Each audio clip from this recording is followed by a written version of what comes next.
Entonces, en un proceso es importante tener este concepto. Los resultados o valores posibles que van a tomar estas situaciones van a conformar un universo de diferentes valores o estados que se tienen, ¿sí? Entonces, nosotros vamos a trabajar con lo que se denomina distribución de probabilidad. ¿Qué es una distribución de probabilidad? Nos indica que las distribuciones de probabilidad frecuentemente aplican a situaciones que implican la determinación de valores de tiempo o cantidad que varía de acuerdo a una forma o densidad o un rango dado.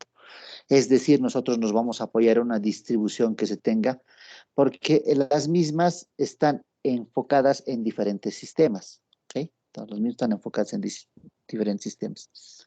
Como ya habíamos hablado de lo que son variables aleatorias discretas y también hemos hablado de variables aleatorias continuas, porque todo proceso que se tiene puede ser discreto o continuo. ¿Qué quiere decir esto? Cuando yo hablo de una distribución discreta, es cuando se representa un número finito con diferentes posibles valores respecto a un determinado tiempo. Y cuando hablo de una continuidad o de variables continuas, hablo a cuando se representa un número de números reales que se distribuyen uniformemente en cierto tiempo, en cierto espacio, ¿sí? Entonces se van a distribuir uniformemente, ¿no? En cierto espacio. Entonces tenemos esos dos tipos de eventos, los eventos discretos y los eventos continuos. A estos eventos vamos a trabajar con variables aleatorias y estos elementos continuos de la misma manera, ¿sí? Pero para poder trabajar con estas variables aleatorias, nosotros tenemos que necesariamente hablar de lo que se denominan distribuciones. ¿Qué es la distribución? Es una manera, un método para ver a qué tipo de evento yo voy a atacar o qué tipo de evento voy a trabajar, ¿sí? Entonces, ese es el concepto que se tiene. Para poder trabajar, hoy vamos a ver lo que son las distribuciones discretas. ¿Qué es una distribución discreta? Ya hemos indicado que es una distribución de probabilidad que va a relacionar a un conjunto de valores o medidas con una frecuencia relativa. A estas distribuciones discretas se las va a tener como principales a las siguientes, ¿no? O sea, nosotros vamos a tener que en distribuciones discretas voy a poder contar o me voy a poder apoyar en las siguientes, ¿no? Yo tengo una distribución discreta, uniforme discreta, binomial, hipergeométrica, geométrica, binomial negativa, Pascal, Poisson.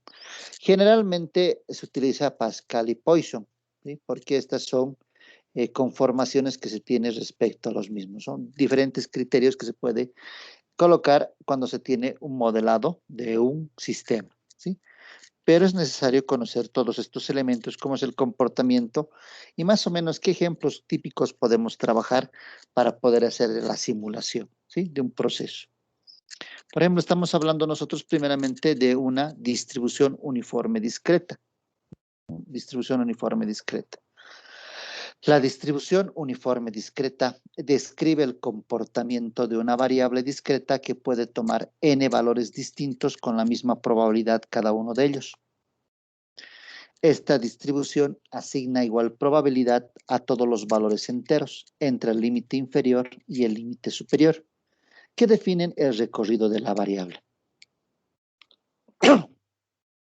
Si la variable puede tomar valores entre A y B en el rango que yo tengo, debe ocurrir que B sea mayor que A, ¿sí? Que B sea mayor que A, el evento que yo voy a tener. Y a la variable toma valores enteros empezando por A, A más 1, A más 2, etcétera, hasta el valor máximo B. Entonces vamos a trabajar sobre un intervalo en una distribución uniforme discreta. Por ejemplo, cuando se observa el número obtenido tras el lanzamiento de un dado perfecto, los valores posibles siguen una distribución uniforme, discreta, es decir, 1, 2, 3, 4, 5, 6. Cuando yo lanzo un dado, sí o sí, el dado va a tomar un solo valor. Entonces es un evento primeramente discreto, porque está tomando un valor en un determinado tiempo, ¿sí? Y la probabilidad de cada cara, o sea, de cada número va a ser 1/6, ¿no? Esta es la probabilidad que se tiene respecto a este evento. Entonces, primeramente tengo que ver tengo que ver si mi sistema va a ser discreto o va a ser continuo, seguramente para poder apoyarme en estas distribuciones. Acá estamos trabajando con elementos discretos, ¿no? Entonces, un ejemplo de un dado. Los valores que se utiliza en una distribución discreta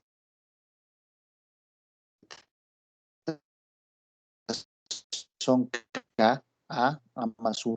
Entonces, en este caso, por ejemplo, el dado va a ser 1, 5, 6. Esos son los valores que puede adoptar este suceso o evento. Los parámetros que se tiene máximo B entero. Entonces, acá tenemos que trabajar primeramente con valores. ¿Qué valores quiero obtener? ¿Qué valores voy a trabajar?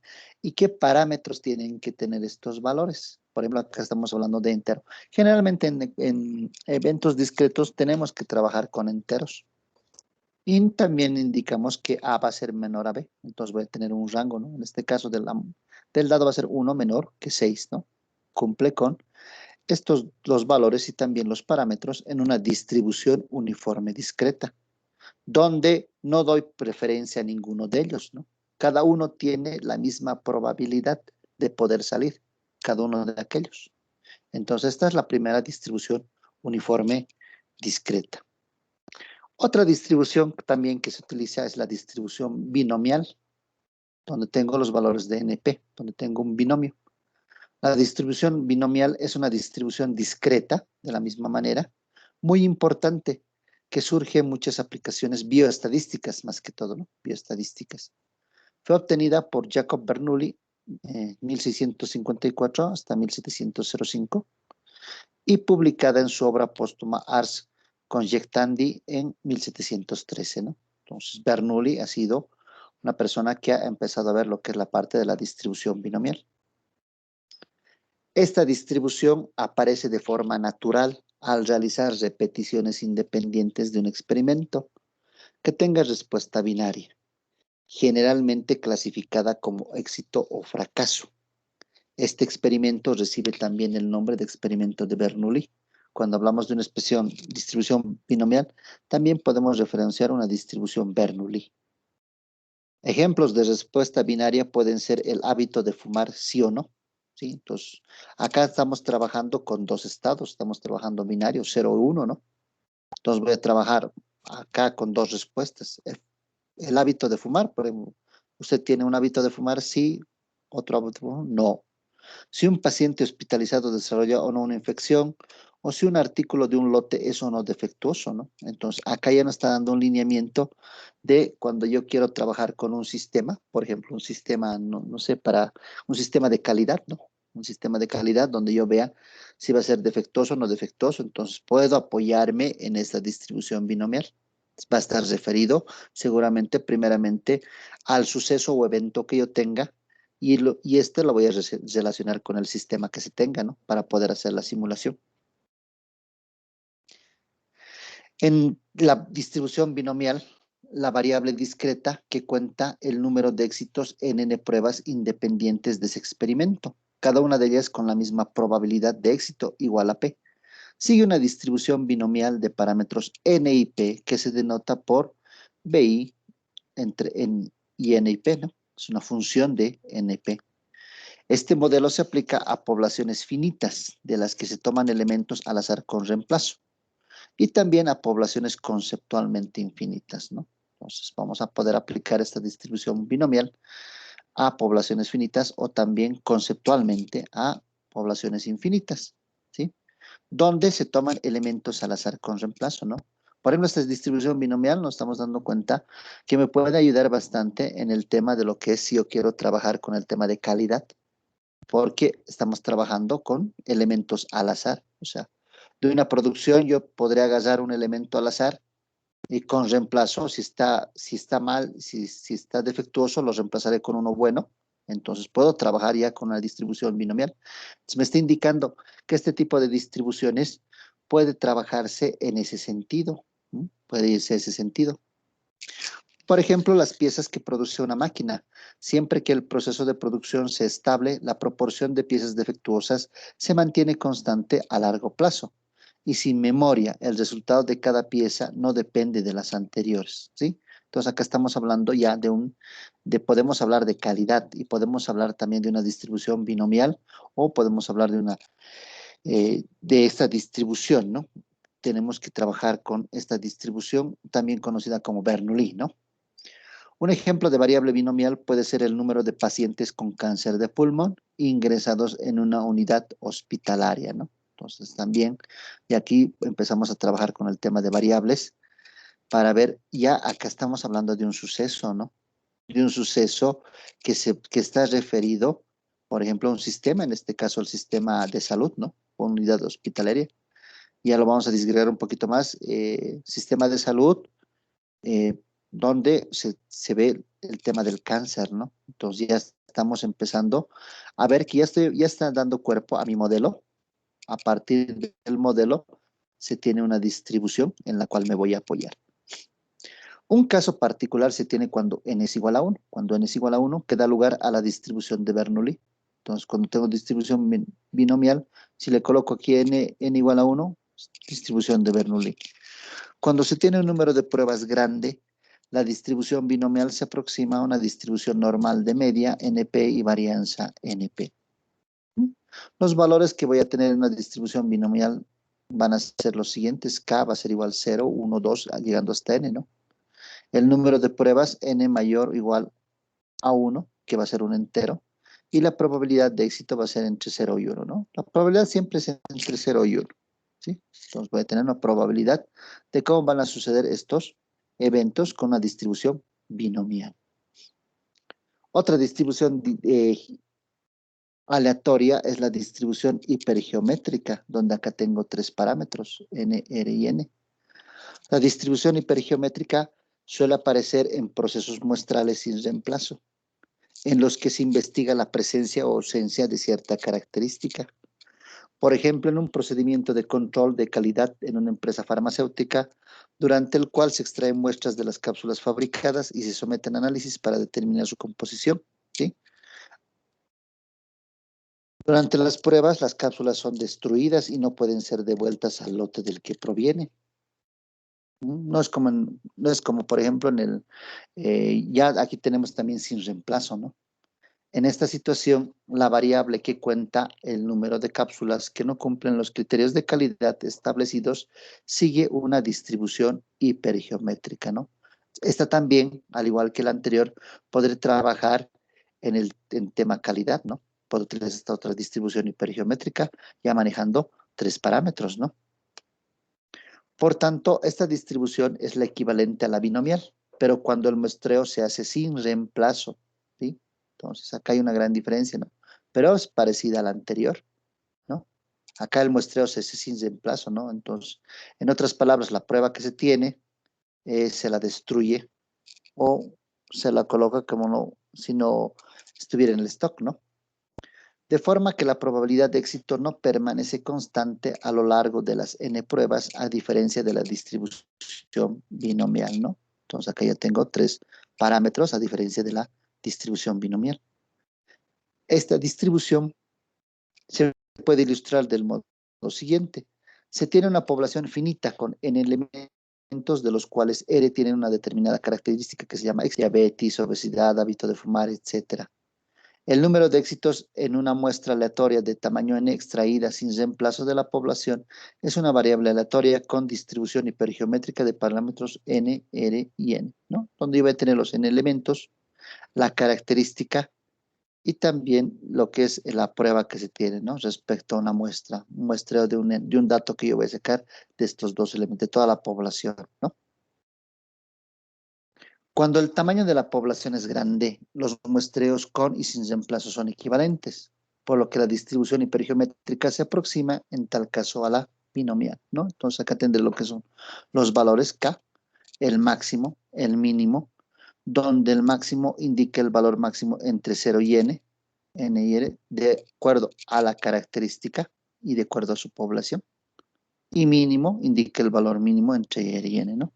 Los parámetros que tienen que tomar en cuenta son el tamaño de la población, N mayor a 1, que va a ser entero, número de éxitos en la población, que va a estar disgregada en este intervalo también, de 1 hasta N, hasta el tamaño de la población, y número de pruebas que se les va a colocar. Como si ustedes se fijan acá, de la misma manera, cuando yo utilizo una distribución hipergeométrica, los parámetros que tengo que tener es que los números sean enteros, ¿sí?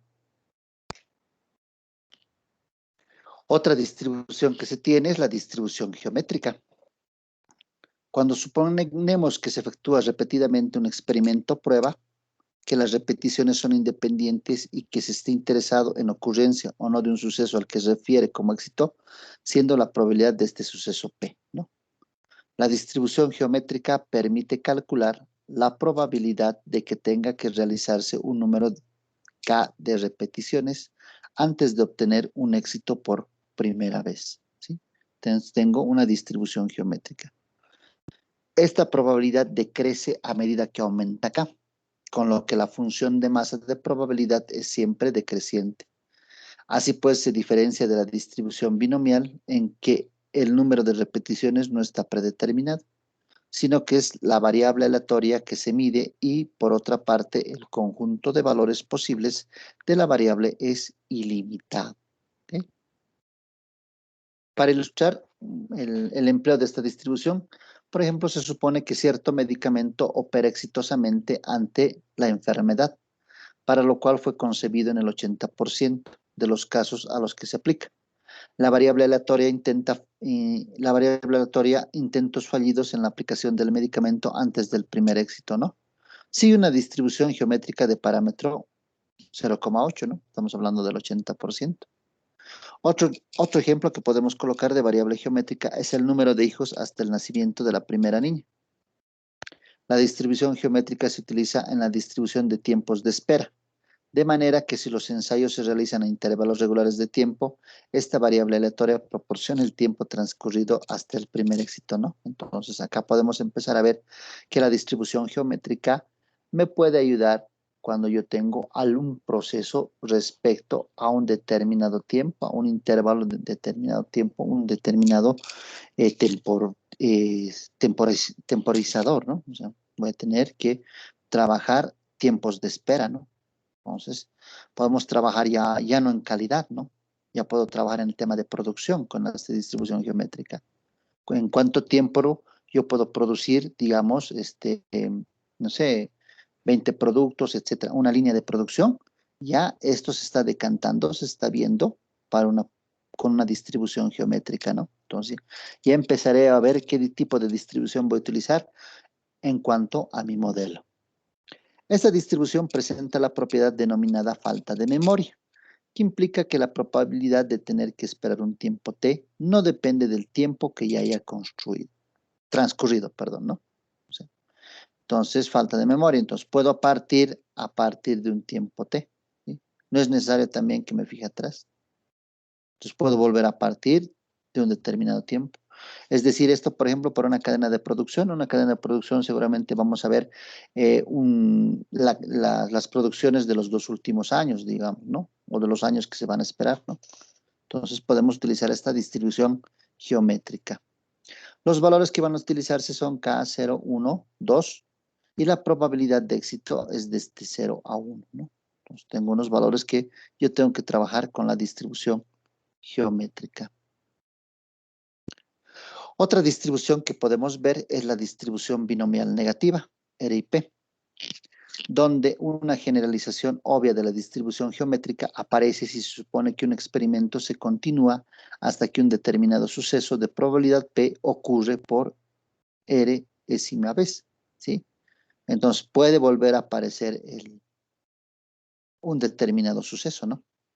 La variable aleatoria que proporciona la probabilidad de que se produzcan K fracasos antes de obtener el R-ésimo éxito sigue una distribución binomial negativa de parámetros R y P, ¿sí?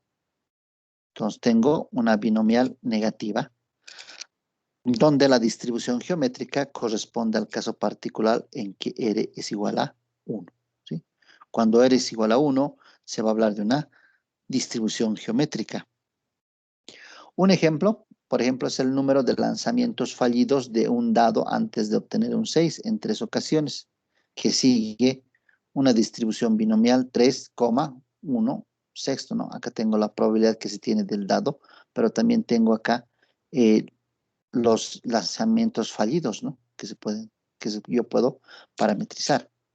En el caso de que los sucesos ocurran a intervalos regulares de tiempo, esta variable proporciona el tiempo total hasta que ocurren los R éxitos, por lo que también se denomina distribución binomial de tiempo de espera, ¿sí? Tengo la distribución binomial negativa. La distribución binomial negativa aparece en un estudio de Pierre Ramon de Montmort de 1678 hasta 1719, ¿no? Sobre los juegos de azar en 1714, pero años antes ya había sido descrita por Blaise Pascal, 1623 a 1662, ¿no? Más adelante esta distribución fue propuesta como una alternativa a la distribución de Poisson para modelar el número de ocurrencias de un suceso cuando los datos presentan lo que se conoce como variación extra Poisson o sobredispersión, ¿sí? Entonces, una alternativa a lo que es la distribución de Poisson, ¿no? La distribución binomial negativa. En estas situaciones, la varianza es mayor que la media, por lo que se incumple la propiedad que caracteriza una distribución de Poisson, según la cual la media es igual que la varianza. En Poisson, la media es igual que la varianza, ¿no? Al hacer el cálculo de media y varianza. La primera aplicación en bioestadística la realizó William Ciali Gosset de 1876 a 1937 a principios de siglo, cuando propuso esta distribución para modelar el número de glóbulos rojos en una gota de sangre, ¿no? Entonces, es una aplicación que se ha colocado en bioestadística. En este caso, la variabilidad extra se debe al hecho de que esas células no están uniformemente distribuidas en la gota, es decir, la tasa de intensidad no es homogénea. La distribución binomial negativa es más adecuada que la de Poisson para modelar, ¿no? Para hacer un modelamiento, pues indica que podemos utilizar la distribución binomial negativa. Por ejemplo, el número de accidentes laborales ocurridos en un determinado lapso.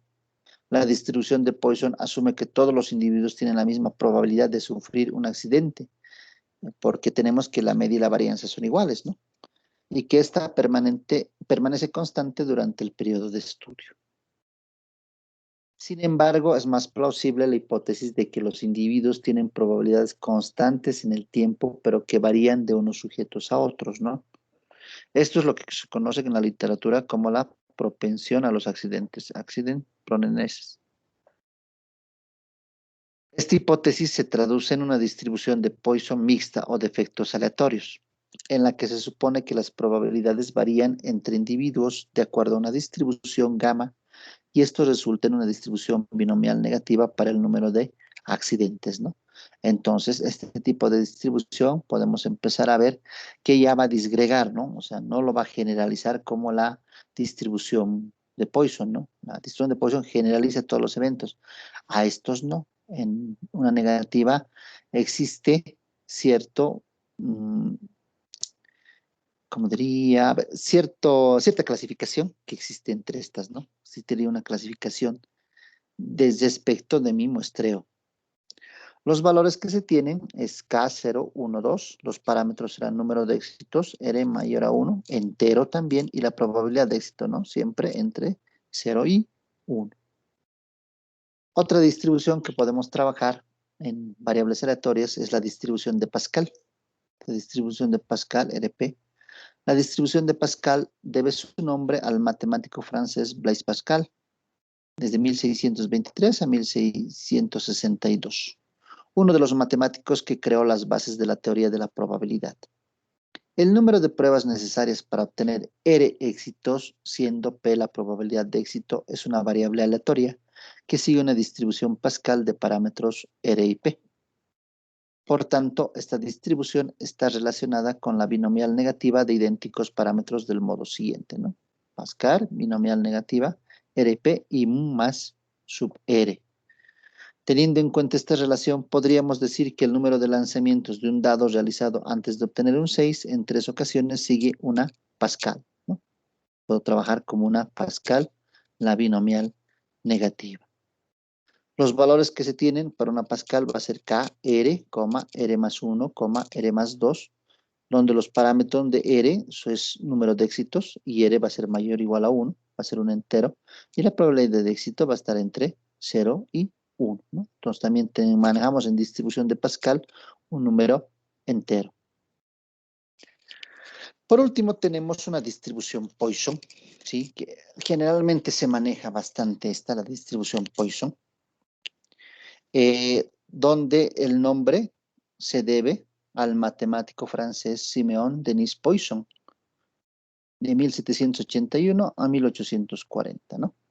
Aunque ya había sido introducida en 1718 por Abraham de Moore, 1667 a 1754, como una forma límite de la distribución binomial que surge cuando se observa un evento raro, después de un elemento de un número grande de repeticiones, ¿no? Hablamos acá de un evento raro.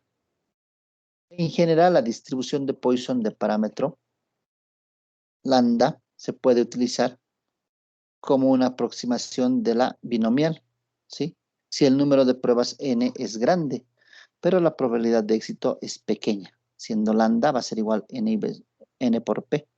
Podemos considerar que la aproximación Poisson binomial es buena si n es mayor o igual a 20 y la probabilidad es menor o igual a 0.05, y muy buena si n es mayor a 100 y la probabilidad es menor a 0.01.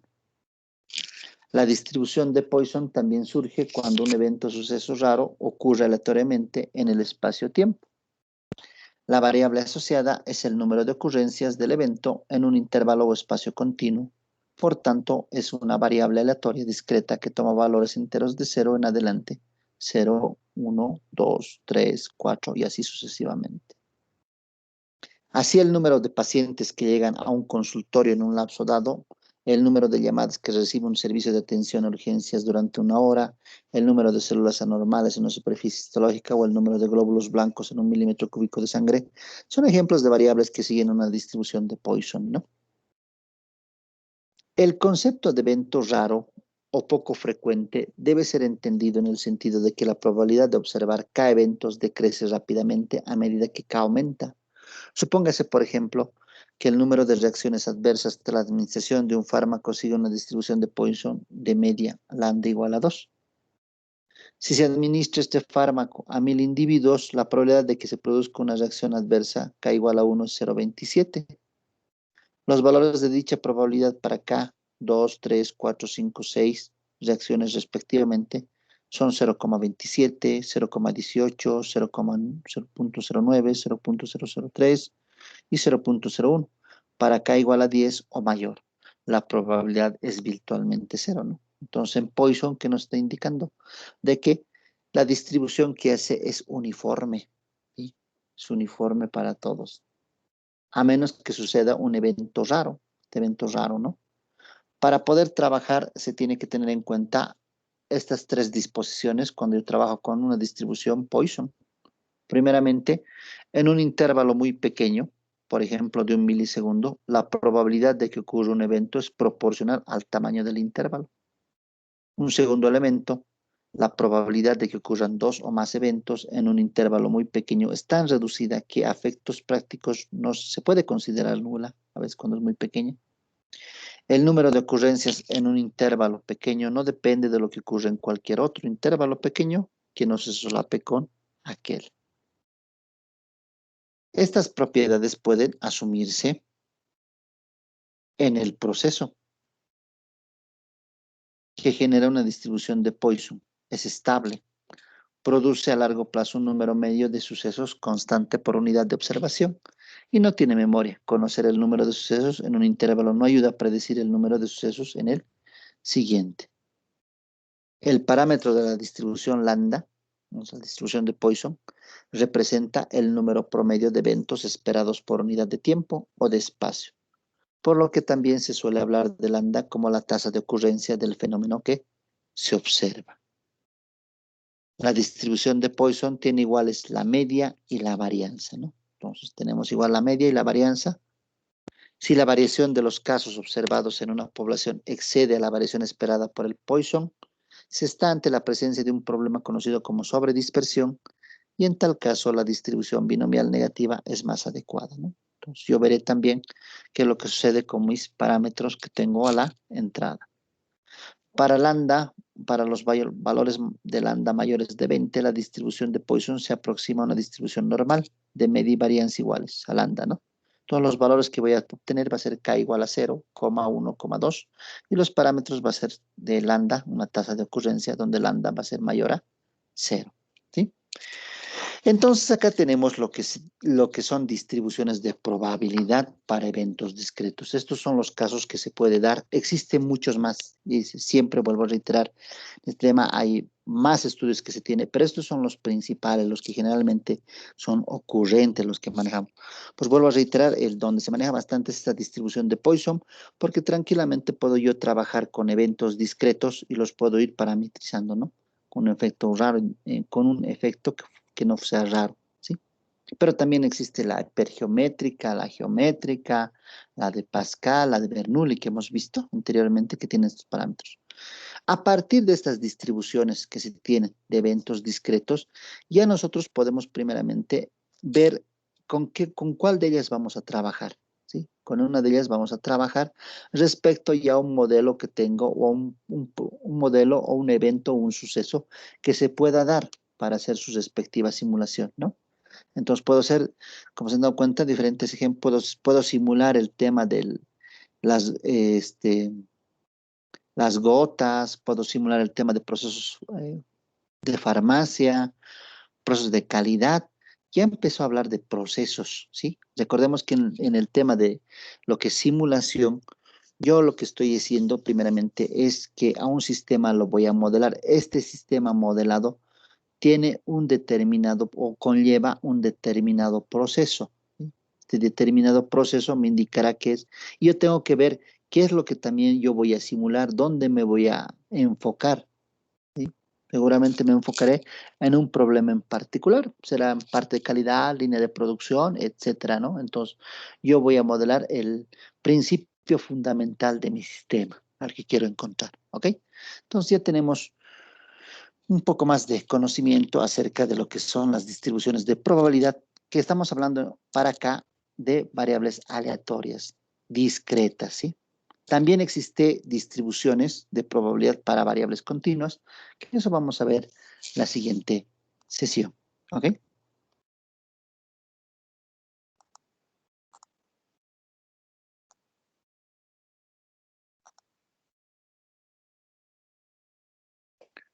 ¿Hasta acá alguna pregunta?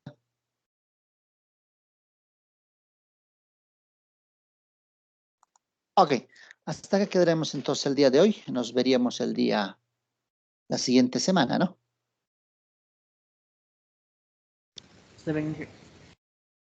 Hasta luego, que les vaya muy bien entonces. Que tengan muy buena tarde, muy buen fin de semana. Hasta luego. Hasta luego, gracias. Gracias, Inge. Hasta luego, hasta luego. Hasta luego.